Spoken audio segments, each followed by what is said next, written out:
গয়না পরাতে পরাতে আজকে বাঁধল এক মহা সমস্যা।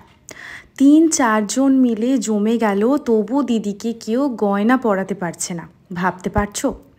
কি আর বলি, এমনভাবে আমার অ্যাসিস্ট্যান্টদের হাত স্লিপ করছে যে গয়না পরাতে গিয়ে হয়ে গেল এক মহা বিভ্রাট। চলো কোথায় গিয়েছিলাম বলি। দেখতে পাচ্ছ বাঁদিকে কি লেখা আছে? কেউ বুঝতে পারছো কি আজকে আমি কোথায় যাচ্ছি? 31শে জানুয়ারি আমার গন্তব্য ছিল বর্ধমান। আমি গিয়েছিলাম দিদিভাইকে সাজাতে ওনার প্রথম বিবাহ বার্ষিকীতে। দিদিভাই আমাকে বেশ অনেক দিন আগে বুক করে, আর এখানে আমরা আলোচনা করছি যে দিদিভাইয়ের আসলে কীরকম লুক পছন্দ। বলছে, প্রিয়া তুমি যখন এসেছো তাহলে টানা টানা আইলাইনার তো করে দিতেই হবে। যেন কোথাও গিয়ে ওটা আমার সিগনেচার হয়ে দাঁড়িয়েছে। কিন্তু একটা জিনিস দিদিভাই আমাকে বলেছিল, লুকটা যেন সফট লাগে। আমি বলেছিলাম একদম ঠিক আছে। তো সেরকমই আই মেকআপ একটা করছিলাম। দিদিভাইকে দেখতে ভীষণ সুন্দর, সেটা সত্যি আর আলাদা করে বলতে লাগে না। তাই সাজানোর পরে আরও বেশি সুন্দর লাগবে। প্রচুর যে রং দিয়ে চোখ রাঙিয়ে ফেলবো সেরকমটা না, একটু হালকা করেই আই মেকআপটা করলে আমার এখন কেন জানি না ব্রাইডদেরকে বেশি সুন্দর লাগে।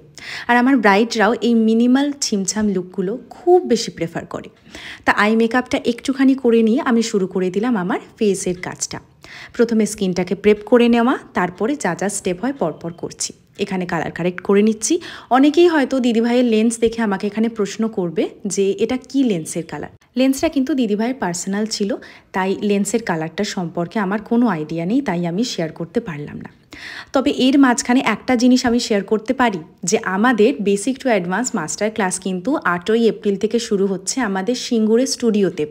যারা চাইছো আমার কাছে এসে হাতে ধরে ক্লাস করতে, তারা কিন্তু অবশ্যই স্ক্রিনে দেওয়া নাম্বারে যোগাযোগ করো। এয়ারব্রাশ মেকআপ থেকে শুরু করে ultra HD water resistant makeup এবং তার সাথে সাথে কিন্তু বেসিক টু অ্যাডভান্স হেয়ার স্টাইলও থাকছে ক্লাসের মধ্যে। তাই যারা চাইছো আমার কাছে এসে শিখতে, তারা চটপট যোগাযোগ করো, কয়েকটাই সিট মাত্র অ্যাভেলেবেল আছে। এখানে আমি দিদিভাইয়ের পুরো আই মেকআপটা কমপ্লিট করে বেস মেকআপ কমপ্লিট করলাম। তারপরে সুন্দর করে চোখের কাজটা কমপ্লিট করে এখানে আমি কন্ট্রোল করতে শুরু করে দিয়েছি। আজকে প্রথমেই ওখানে গিয়ে আমি যখন শাড়িটা দেখি আমার এত ভালো লেগেছিল, খুব ইউনিক একদম। গ্রিনের ওপরে কিন্তু আবার একটা ডুওক্রোম টাইপের শেড দিচ্ছে। তোমাদের কেমন লাগছে দিদিভাইয়ের শাড়িটা জানিও, আমার বেশ ভালো লেগেছিল। আর এখানে সুন্দর দেখতে আজকের মিষ্টি দিদিভাইকে একদম কমপ্লিট করে দিলাম আমাদের সেটিং স্প্রেটা দিয়ে। তারপরে একটু আধটু যা কাজ বেঁচে থাকে সেগুলো কমপ্লিট করে ফেলছি। আচ্ছা, তোমাদের আমার ভিডিও দেখতে কেমন লাগে একটু আমাকে জানিও তো, আমি জানতে পারলে খুব খুশি হব। আর যদি খুব ভালো লাগে আমাকে একটু হেল্প করো, আমার পেজের একটু রিচ ডাউন হয়েছে, যদি তোমরা ভিডিওটাকে শেয়ার করো। যদি তোমাদের ভালো লাগে তবেই অবশ্যই কিন্তু শেয়ার করো। আর এখানে একদম ফাইনালি একটুখানি হাইলাইটার দিয়ে আমাদের আজকের মিষ্টি বউটাকে সাজিয়ে তুলছি আমরা। ঠোঁটে একটা মিষ্টি হালকা গোলাপি কালার দিলাম, কারণ দিদিভাই বলেছিলেন যে নিউডের ওপরে লিপস্টিক পরবেন। দেখো জাস্ট কতটা সুন্দর লাগছে। এখানে ওপেন কার্ল করছিলাম। আর সত্যি বলতে কি, এই ক্লিপটা যখন আমি ভিডিওতে এডিট করছিলাম আমার মনে হচ্ছিল হয়তো মা জগদ্ধাত্রী বসে আছেন, এতটাই সুন্দর দেখতে লাগছে। তোমরা জানিও আজকের আমার ব্রাইডকে কেমন লাগছে। দিদিভাইয়ের চোখের নিচেটা আর একটুখানি ডার্ক করছিলাম, কারণ মনে হচ্ছিল যে একটু হালকা হয়ে গেছে দিদিভাইয়ের, তো সেজন্য আমি আরেকটু ডার্ক করে দিচ্ছিলাম। তো সত্যি বলতে কি, একটু ডার্ক করার পরে আরও বেশি বরং ভালো লাগছিল। আর এই যে সিঁথি ভরিয়ে সিঁদুর দেওয়ার পরে লুকটা এতটা পরিপূর্ণ এবং পরিপাটি আসছিল যে আমি চোখ সরাতে পারছি না। এই যে আজকে আমাদের মিষ্টি কোণে বউ ঠিক না, অ্যানিভার্সারির কোণে বউ।